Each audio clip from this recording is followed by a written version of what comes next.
Wala nang intro-intro siya si Rafi Tolpo.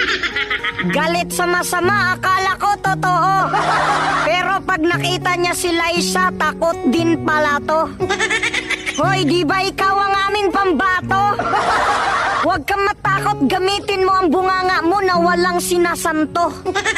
Akala ko ba tagapagtanggol ka ng mga Pilipino? Bakit ngayon hindi ko na alam kung ikaw ay napaano? Tila nananahimik ka, takot ka mabawasan ang supporters mo, no? Alam mo, sir, hindi na mabilang ang kanilang pagkakamali. Bakit hindi ka man lang nagsasalita? Totoo ba na ikaw ay makapili? Sir Rafi, noon busis ka ng mga inaapi.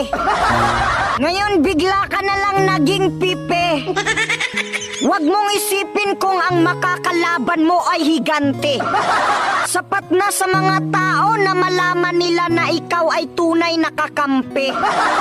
Kaysa umasa sila sa mga tulog na parang sa umaga di pa nakahigop ng kape. Kumilos ka na, mahal namin sa Senado. Maghihintay na lang ba tayo ng sweldo? Yung batas binaboy na at tinarantado.